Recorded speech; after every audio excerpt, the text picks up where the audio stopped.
another DorkLair action figure review. Today I'm taking a look at the Mythic Legions Tharnog Brute Scale action figure from Four Horsemen Studios. This big old Orc Shaman and Kalazir the Djinn are the two Brute Scale figures from the wave. If you're not familiar with Brute Scale, they are roughly 8-inch figures. Now this guy is kind of bigger and more bulky because of all the stuff he's got on there. But generally they're about an 8-inch figure that originated from the Centaur when they did the Alithia wave. That Centaur didn't really work with the original 1.0 torso, so they upscaled that torso. They just took that same torso and I think they resculpted it a little bit, but it's basically the same torso as the original one, and they blew that up for the Centaur.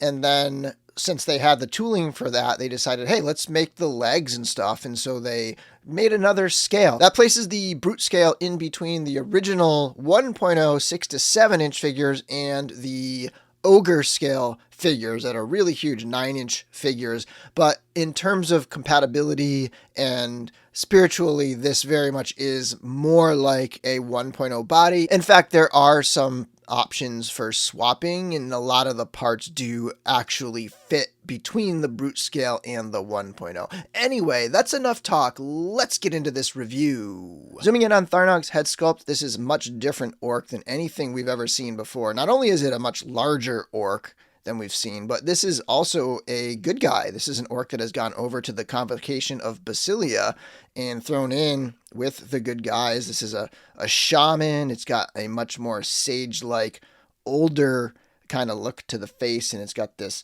very aged beard with essentially the dreadlocks and all the little bands around it and stuff like that. And it's even got an extra little pair of small tusks right there. So lots of little details. He's got those earring style tusks coming out of his ears there. And then more sculptural detail up in the shoulder armor here. We have like little bands of bone coming down here and horn and tusk and whatnot. And then we have what looks like some kind of stone jutting out there.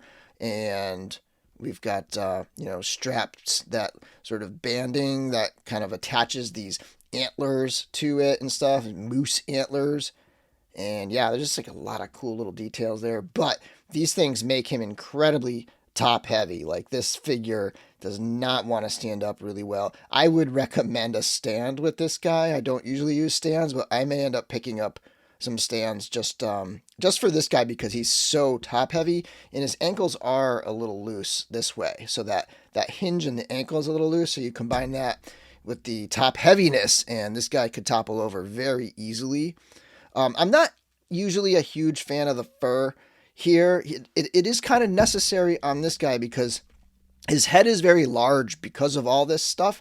So when you take it all off, his head looks pretty big, and I don't really recommend going without the shoulder or the fur if you're going to stick with this head, because it looks rather large. I would look for a head swap if you're going to try to use this body pretty much uncovered.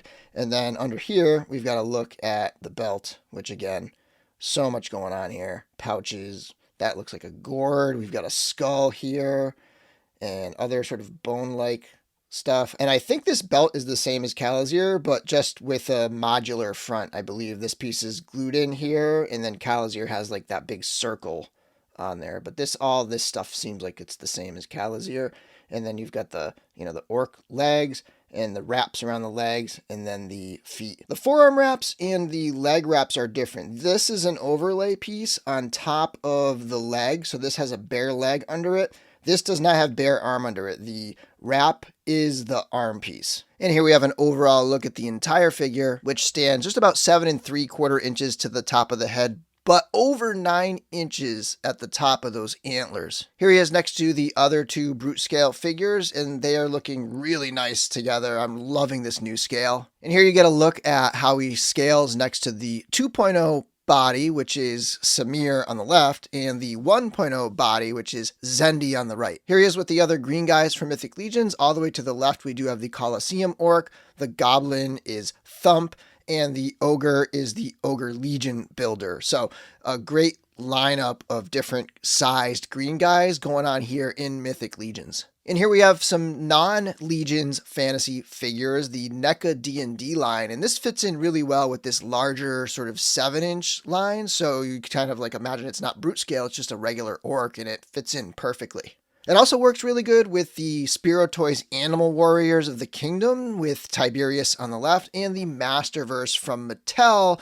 This He-Man is a kit bash with a custom head sculpt from Monster Machine Creations, painted by Eric Miller EM Custom Parts. Here it is with a couple Frazetta figures, Mezco 112 Collective Conan with some Kylab accessories on the left, and the Icon collectibles from the Frazetta girls, Dark Wolf from Fire and Ice. For accessories, we do have this alternate head sculpt. I believe it's the exact same sculpt. It's just got the white tribal paint on there as if he's going into some sort of like, vision quest or something right there. And that looks pretty good. I actually, in terms of like having this figure set up like this, I kind of like this look a little bit better myself. Here's a look at his staff. Pretty long staff here. It does have this piece that comes off and then getting in nice and close. There's a ton going on here. You've got multiple skulls here. You've got different dangly things hanging down. It's a nice soft plastic, so I wouldn't worry too much about this thing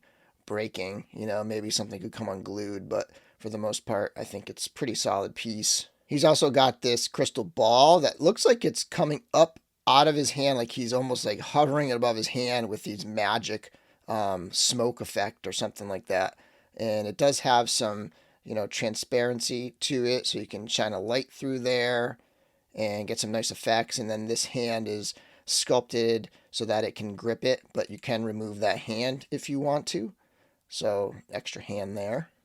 And then in addition to the 2 gripping hands, he does come with 2 of these horizontally hinged clawing hands. So I think effectively you're getting a double of this hand because of the effect. For articulation, this dude has so much stuff going on that it can be kind of challenging to move it around. You move one thing and the other thing moves and you get the other thing in place and then the previous thing moves. So there's just like a lot of busy stuff going on with this guy. But starting with the antlers, you do have a twist there. So if you wanted to have the antlers like out to the sides like this, or if you wanted to have them more like hooked over his shoulders like this, you can kind of play around with that. And then these do peg in the back, so, they are pretty heavy, but, you can get them to come up a little bit, especially, handy if you want to move the arms up, which with the armor on there, it swings up this far. I think it actually is almost to its max. I mean, it's out there pretty far. You do have a single jointed elbow here, and then a twist at the elbow, very, very similar to a 1.0 figure. And then there's a twist at the forearm, a twist at the wrist, and a hinge at the wrist. He does have a ball joint at the waist. He can crunch forward a little bit, and he can crunch back a little bit, and he can rock side to side, and he can twist at the waist. Again, the beard, the belt, everything just kind of gets in the way of each other. So, it can be a little challenging trying to pose him. And then his legs can kick forward and back. They do have a ball jointed hip. So these brute scale figures, they do have a ball jointed hip, which is different from your typical 1.0 figure. But then there's a twist at the top of the leg. There's a hinge at the knee. There's a twist below the knee.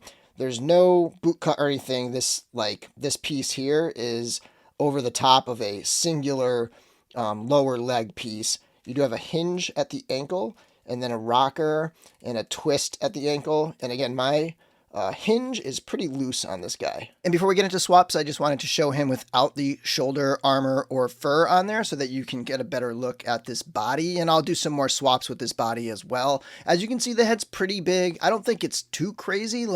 I think this being a monstrous type of a race, that it's probably okay.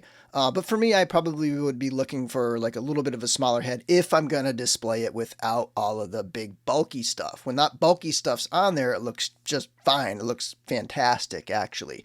But yeah, so this is how it looks without that armor. And if you do decide to display your Tharnog without the shoulder armor, the antlers are the same ones as the Ogre Scale accessory kit, so they are perfectly compatible with other Ogre Scale head sculpts that have those holes or those ports on the side there. And if the large 1.0 shoulder armor on Thump wasn't big enough for you, then you can go up another scale and put the brute scale shoulder armor on there. All of the shoulder ports from brute scale 1.0 and 2.0 are compatible. And like I said before, the helmet ornamentation from those ogre scale figures will fit compatibly with these shoulder armors, so you can take the horns from Bothor the Tower and put them in here as well. And here I took some parts from the classic deluxe barbarian builder set, and I think this looks great. Like, the parts match pretty well. I think the head is okay. Like, it's not too small in my opinion, especially with those horns on there, and the skirt piece fits properly.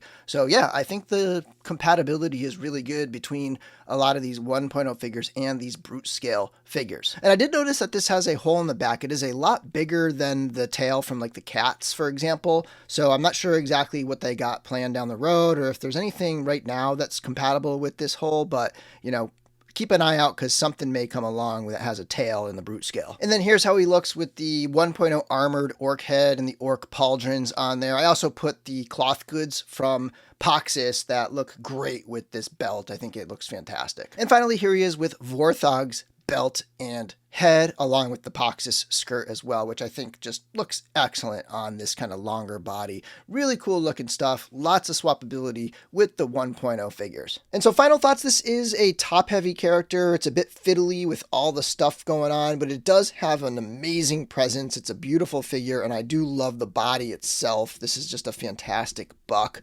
Tons of great little details here. Awesome figure. Definitely a little work, but I think it's worth it. Until next time, may the force be with you.